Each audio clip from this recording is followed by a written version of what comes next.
Good morning class 9। Lecture आज हमारा 4 है एंड चैप्टर फर्स्ट का फंडामेंटल यूनिट ऑफ लाइफ, जो कि सेल से स्टार्ट हुआ था। ठीक है, तो आज हम बात करेंगे बायोलॉजी में। इससे पहले लास्ट वीडियो में हमने बात किया था, किसका बात किया था हमने, देखिएगा उसमें हमने जो आपके सेल के पार्ट थे, सेल ऑर्गेन थे, उनका नाम स्टार्ट किया था। ठीक है, फर्स्ट किया था एंडोप्लाज्मिक रेटिकुलम। क्या स्टार्ट किया था? Endoplasmic reticulum. आज हम बात करेंगे गोल्जी कॉम्प्लेक्स यानी कि गोल्जी बॉडी। ठीक है, सबसे पहले बच्चे आप लोग अपनी बुक ले लीजिए। ठीक है, अपना सिलेबस जल्द से जल्द ले लीजिए और आपको इसमें जो एक एनसीईआरटी कॉर्नर होंगे उसमें जो डिस्क्रिप्शन दिया हुआ है उसको आपको पढ़ना है एंड पूरी बुक आपको सेल्फ स्टडी करनी है। उसके बाद में जो वीडियोस आपको मतलब दिखाई जा रही है, जो पीडीएफ है, सब इजीली समझ पाएंगे। ठीक है, आपको एनसीईआरटी कॉर्नर जो है सभी को पढ़ने हैं बच्चे। ठीक है, और आप लोग बुक ले लीजिए साइंस की, बिना बुक के नहीं समझ में आएगा आपके। और जितने भी डायग्राम है जो मैं पीडीएफ आपको सेंड कर रही हूँ, और उस पीडीएफ में जो डायग्राम है आप उसकी बजाय बुक लेकर के बुक से डायग्राम ड्रॉ करेंगे। क्लियर? बुक से डायग्राम ड्रॉ करने हैं। अब जब आप कॉपी चेक करने के लिए आएंगे, मैं बिल्कुल भी चेक नहीं करूंगी, मैं उसको कट कर दूंगी। अगर आपने कॉपी से किया हुआ है, आपको बुक से ही डायग्राम ड्रॉ करना है बच्चे। ठीक है, ओके। तो आज हम बात करते हैं गोल्जी बॉडी यानी कि गोल्जी कॉम्प्लेक्स।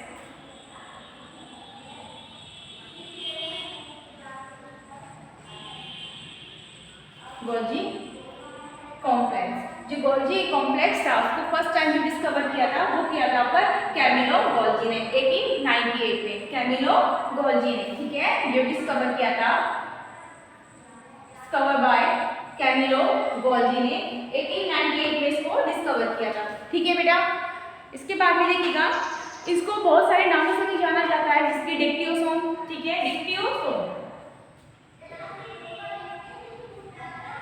इन प्लांट में जो प्लांट सेल्स होती है या प्लांट्स की जो कोशिकाएं होती हैं, वहां पर जो गोल्जी कॉम्प्लेक्स होता है, तो गोल्जी कॉम्प्लेक्स उसको बोलते हैं डिक्टियोसोम। क्या बोलते हैं बेटा? डिक्टियोसोम से रिप्रेजेंट करते हैं। ठीक है, इसके बहुत सारे और भी नाम है, जैसे कि आपका देखिएगा इसमें लिपो, आपका कॉन्ड्रिया। क्या है? लिपोकॉन्ड्रिया।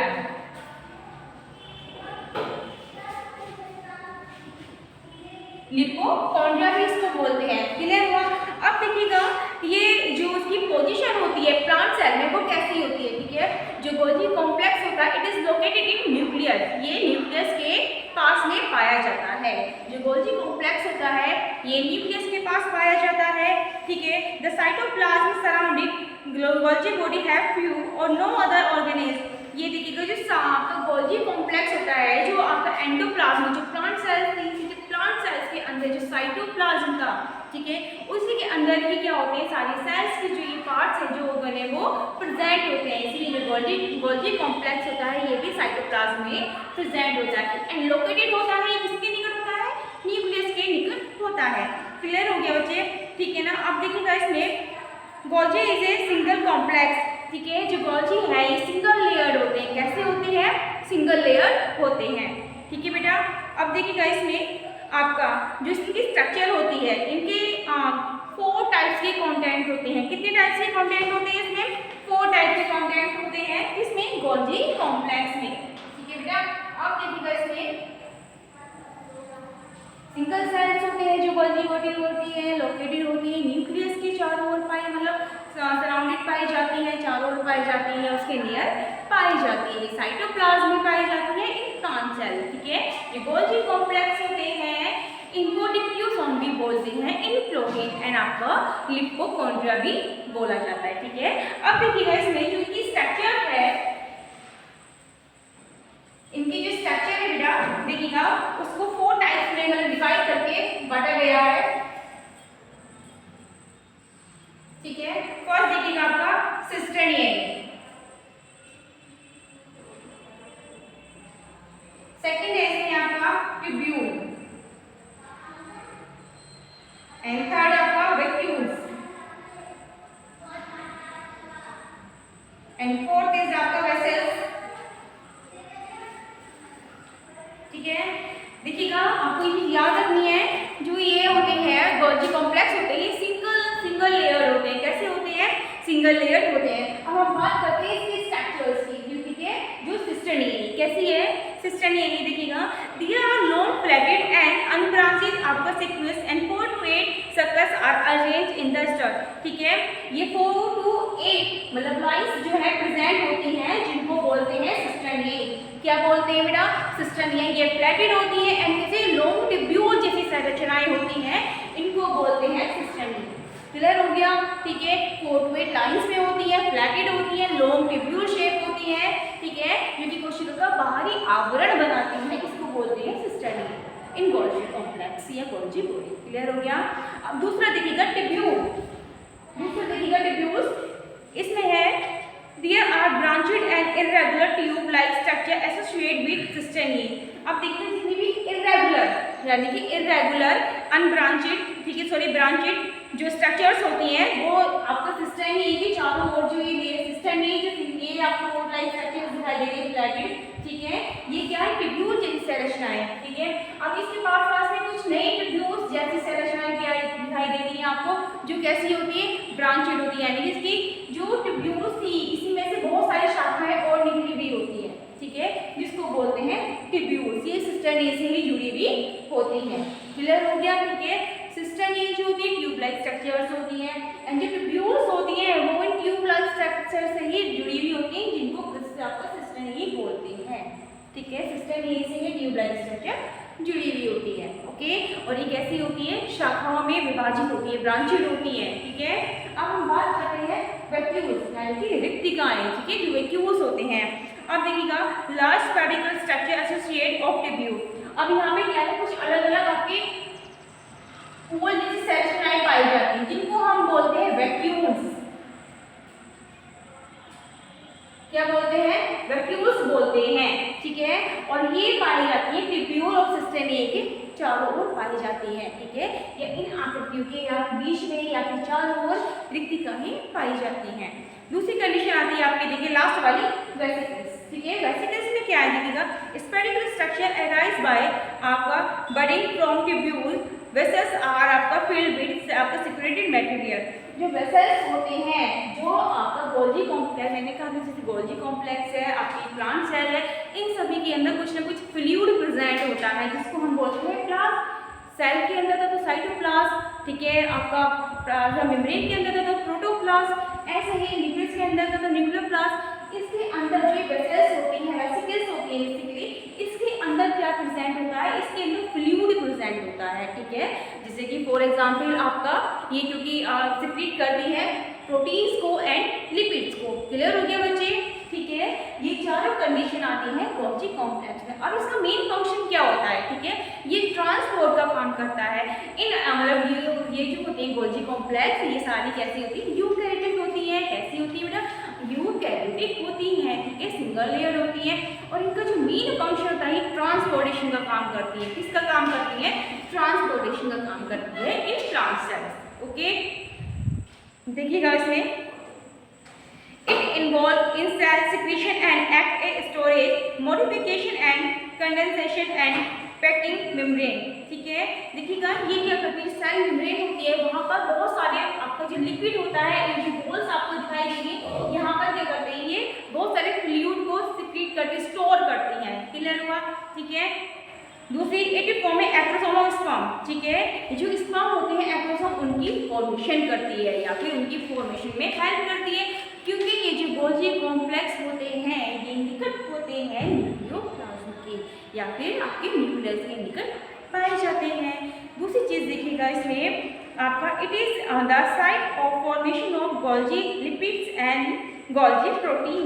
ये जो होती है फॉर्मेशन करती है, मैंने कहा इनके अंदर जो फ्लूइड फिल होता है वो बहुत सारे प्रोटीन्स होते हैं, लिपिड्स होती है। इसीलिए ये जो जिस फॉर्म में जो गोल्जी कॉम्प्लेक्स है इसका जो मेन फंक्शन है, दो इसकी मेन फंक्शन जो ट्रांसपोर्टेशन का काम करती है, दूसरा इनके अंदर जो लिक्विड फिल होता है जिस आपका लिक्विड की ये फॉर्मेशन करती है वो उसकी जो फॉर्म में मतलब फॉर्मेशन होता है जैसे कि प्रोटीन है तो ये होगा ग्लाइकोप्रोटीन। एंड जो आपका लिपिड्स है ये होता है आपको ग्लाइकोलिपिड्स। ठीक है, एंड ग्लाइकोलिपिड्स की फॉर्म में ये किसी भी लिक्विड का फॉर्मेशन करती हैं। क्लियर हो गया बच्चे? ठीक है, अब देखिएगा सेल प्लेट ड्यूरिंग आपका सेल फॉर्मेशन, ये क्या करते हैं? आपका जितना भी मतलब जो सेल प्लेट एक प्लेट लाइक स्ट्रक्चर, क्योंकि अगर हम इसको यहाँ पर सीधा करेंगे तो कुछ प्लेट जैसे स्ट्रक्चर्स दिखाई देगी, ठीक है, जैसे कि आपका एंडोप्लाज्म रेटिकुलम था, सेम वही ऐसा है इसका जो स्ट्रक्चर है, ये एक सेल में प्लेट की तरह का कार्य करती है, ठीक है। और दूसरी कंडीशन देखिए तो synthesis of cell wall material, ये क्या करती है, जो सेल वॉल होती है उसके अंदर जितने भी आपको मैंने ये भी बताया ग्लाइकोप्रोटीन थे एंड आपको क्या थे इसमें प्रेजेंट, ग्लाइकोप्रोटीन के साथ में क्या थे, ग्लाइकोलिपिड से, इनका संश्लेषण करती है इन सेल वॉल। जो प्लांट की सेल वॉल है उसमें क्या करती है, ये संश्लेषण करते हैं किसका, जितने भी ये फ्लूइड होते हैं, ठीक है, ग्लाइकोप्रोटीन एंड ग्लाइकोलिपिड्स का। क्लियर। अब हम बात करेंगे थर्ड ऑर्गेनेल्स की, यानी कि माइटोकॉन्ड्रिया की, ठीक है बच्चे। अब हम बात करेंगे माइटोकॉन्ड्रिया की, इसकी बात करेंगे mitochondria.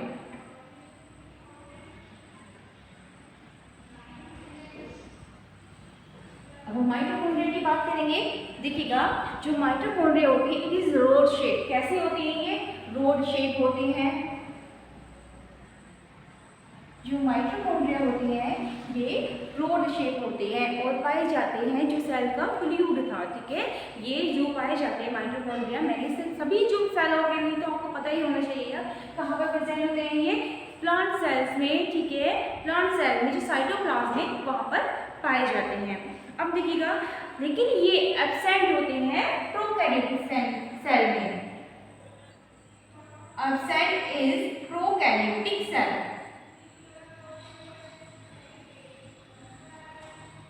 prokaryotic cell and present in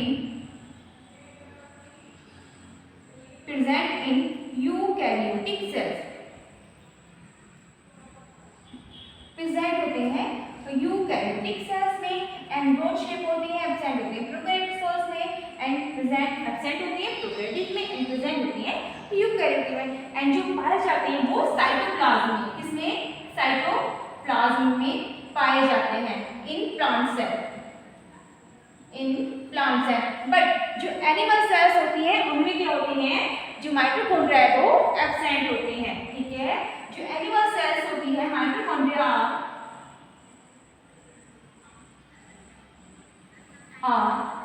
absent in animal cell, ठीक है क्या। जो माइटोकॉन्ड्रिया है वो एनिमल सेल्स में एब्सेंट होती है लेकिन प्रेजेंट होती है प्लांट सेल में, ठीक है। इसके बाद में देखिएगा जो ये बहुत ही ज़्यादा मतलब एनर्जी क्या करती है, संश्लेषण करती है, जिस फॉर्म में ये एनर्जी का संश्लेषण करती है उसको बोलते हैं एटीपी, एटीपी यानी कि adenosine triphosphate, adenosine triphosphate, adenosine triphosphate. इसलिए जो माइटोकॉन्ड्रिया है यहाँ पर बहुत ज़्यादा एनर्जी मतलब बनती है और जिस फॉर्म में एनर्जी बनती है वो एडिनोसिन ट्राइफॉस्फेट यानी कि एटीपी। इसलिए जो माइटोकॉन्ड्रिया है इसको power house of the cells भी कहा जाता है, power house of the cell भी कहा जाता है, क्योंकि जो माइटोकॉन्ड्रिया होता है यहाँ पे एटीपी का संश्लेषण होता है जो बहुत ज़्यादा एनर्जी को बनाता है, ठीक है, इसलिए इसको power house of the cells कहा जाता है। क्लियर हो बच्चे, ठीक है। एक सेकेंड देखिए, जो माइटोकॉन्ड्रिया था फर्स्ट टाइम जो उसको डिस्कवर किया था वो किसने किया था, कॉलिन कर ने। जो माइटोकॉन्ड्रिया को फर्स्ट टाइम जो डिस्कवर किया था वो किसने किया था बेटा, कॉलिन कर ने इन 1857 में। किसने किया था, कॉलिन कर ने किया था, क्लियर हुआ। लेकिन जो बेंडा ने जो माइटोकॉन्ड्रिया नाम दिया था वो किसने दिया था, बेंडा ने। इन 1897 में क्या किया था, बेंडा ने माइटोकॉन्ड्रिया नाम दिया था। क्या नाम दिया था बेटा, माइटोकॉन्ड्रिया। लेकिन फर्स्ट टाइम डिस्कवर किया था किसने किया था, कॉलिन कर ने 1857 में। और बेंडा जो नाम दिया था, जो बेंडा ने माइटोकॉन्ड्रिया नाम दिया था वो कब दिया था, 1897 में। क्लियर हो गया, ठीक है। अब देखिएगा इसमें क्या है, mitochondria term by propose by Benda, ठीक है। बेंडा ने इस टर्म को प्रपोज किया था या फिर इसको नाम दिया था माइटोकॉन्ड्रिया। अब देखिएगा, high number of mitochondria are found in metabolically activity cells. जो हाई नंबर ऑफ माइटोकॉन्ड्रिया होते हैं सेल्स की जो मेटाबॉलिक एक्टिविटी होती है उसके फॉर्मेशन में हेल्प करते हैं। क्या करते हैं बेटा? सहायता प्रदान करते हैं। अब देखिएगा स्ट्रक्चर ऑफ माइटोकॉन्ड्रिया। बात करते हैं स्ट्रक्चर ऑफ माइटोकॉन्ड्रिया की।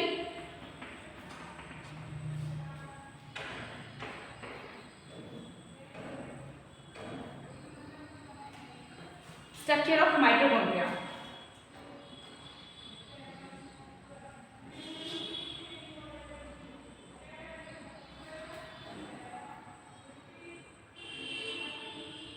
स्ट्रक्चर ऑफ माइटोकॉन्ड्रिया, जो माइटोकॉन्ड्रिया होता है ये ड्यूअल लेयर होती है। कैसी लेयर होती है? इसमें ड्यूअल लेयर होती है, ठीक है।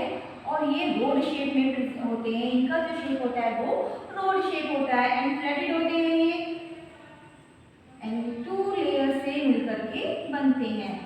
फर्स्ट इज आउटर लेयर, ठीक है। एंड जो ये सेकेंड लेयर होती है इसमें कुछ क्रिस्टिए प्रेजेंट होते हैं। क्या प्रेजेंट होते हैं ना? क्रिस्टिए, यानी कि ये जो फिंगर लाइक स्ट्रक्चर है इसको बोलते हैं क्रिस्टिए, जो कि अटैच्ड होती है इनर मेम्ब्रेन से। किससे अटैच्ड होती है बेटा? इनर मेम्ब्रेन से अटैच्ड होती है, ठीक है। This one is inner membrane या फिर इनर लेयर,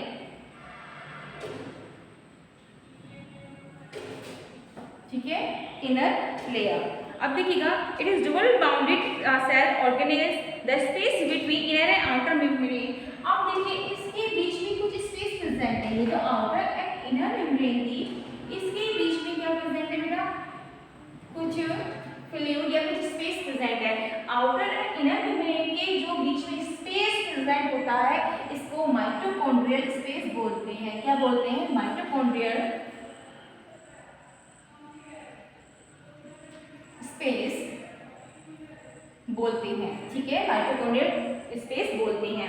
अब यहाँ पे देखिएगा इसमें कुछ घुंडी, ये जो इनर आपका लेयर था माइटोकॉन्ड्रिया की डबल लेयर थी, इसमें कुछ फिंगर लाइक प्रोजेक्शंस पाए जाते हैं।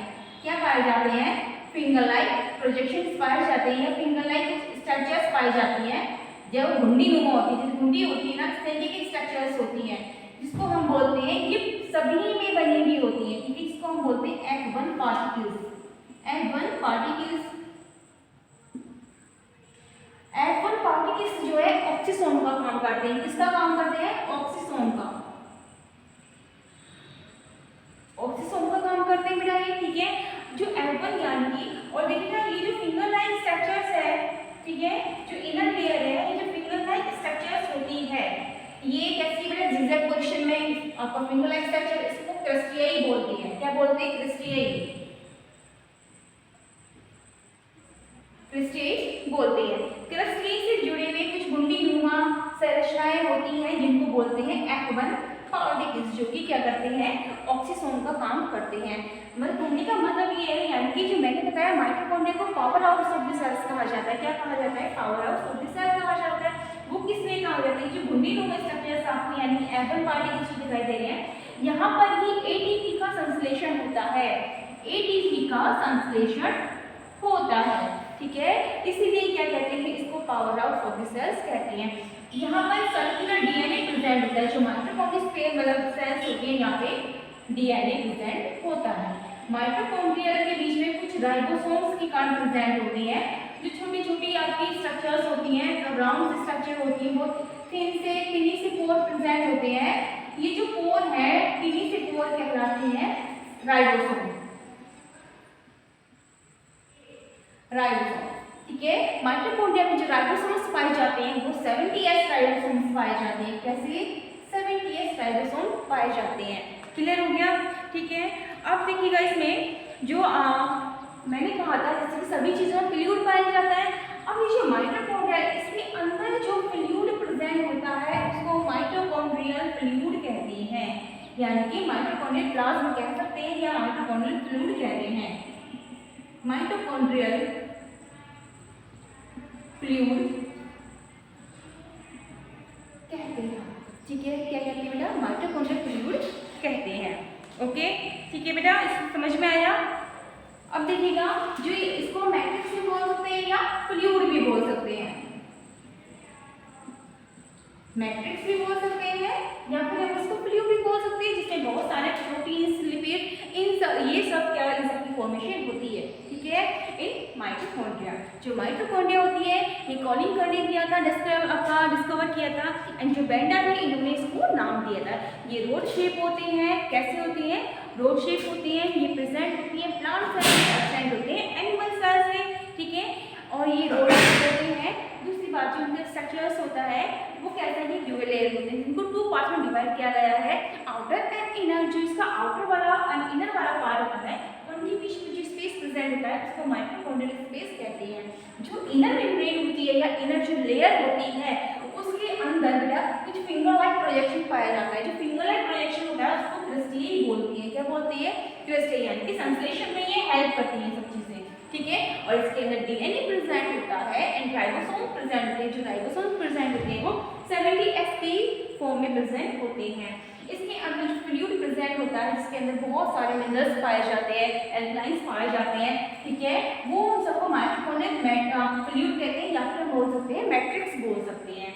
अब जो क्रिस्टल है इनमें जो फिंगर लाइक प्रोजेक्शन में कुछ आपका गुंडी स्ट्रक्चर्स दिखाई दे रही है जो कील की तरह होती हैं, वो कहलाती हैं F1 पार्टिकल्स, जो कि ऑक्सीसोम का काम करते हैं, यानी कि एटीपी का जो संश्लेषण में हेल्प करते हैं। यहीं पर क्या होती है, सबसे ज्यादा एनर्जी का निर्माण होता है, इसलिए जो माइटोकॉन्ड्रिया है इसको power house of the cells कहते हैं। इसका जो मेन फंक्शन है वो यही है, ये ऑक्सीसोम का कार्य करता है, और दूसरा क्या करता है, ये F1 पार्टिकल्स पाए जाते हैं जिसमें सबसे ज्यादा एटीपी का निर्माण होता है। क्लियर हो गया, ठीक है क्लास, थैंक यू।